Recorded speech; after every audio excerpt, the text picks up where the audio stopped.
সামনে আমার ফ্রেন্ডের জন্মদিন, তাকে আমরা এরকম কিছু একটা গিফট করতে চাচ্ছি।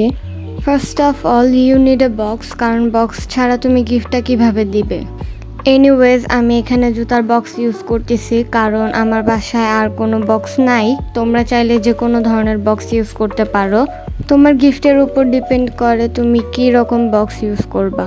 যেহেতু আমি জুতার বক্স ইউজ করতেছি, তাই বক্সের লেখাগুলো হাইড করার জন্য আমি এখানে কাগজ ইউজ করতেছি। তোমরা চাইলে পছন্দ মতো কালারও ইউজ করতে পারবা। বক্সের বাহিরে ডেকোরেশন করা শেষ হলে আমি এখন ভিতরে ডেকোরেশন করব। এগুলো আমি বানাইছি কার্ডবোর্ড দিয়ে। কার্ডবোর্ডকে ওয়াশি টেপ দিয়ে কভার করে নিয়েছি, তারপর সুই সুতা দিয়ে সেলাই করে নিয়েছি।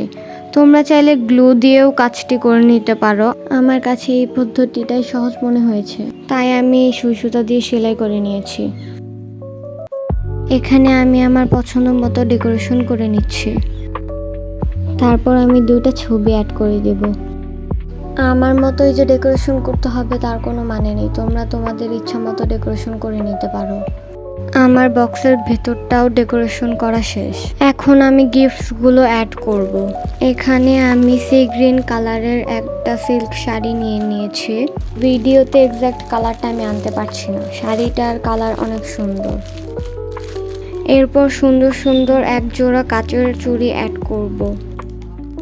এরপর অ্যাড করব একটা সুন্দর ব্রেসলেট। দোকানে গিয়ে এই ব্রেসলেটটার দিকে আমাদের নজর পড়েছিল, তারপর আমরা কিনে ফেলেছি। এন্ড ফাইনালি 2টা সুন্দর সুন্দর রিং অ্যাড করব। আমার ফ্রেন্ডের জন্য এই গিফট বক্সের পাশাপাশি আরও একটা সুন্দর গিফট আছে।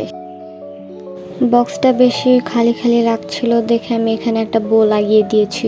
গিফট বক্সের পাশাপাশি আরো সুন্দর একটা শাড়ি আমরা অ্যাড করেছি। এই শাড়িটা আমি একটা অনলাইন পেজ থেকে নিয়েছি। শাড়িটা সুন্দর, পেজের সার্ভিসগুলো ভালো না, তার জন্য আমি আর মেনশন করলাম না কোন পেজ থেকে নিয়েছি।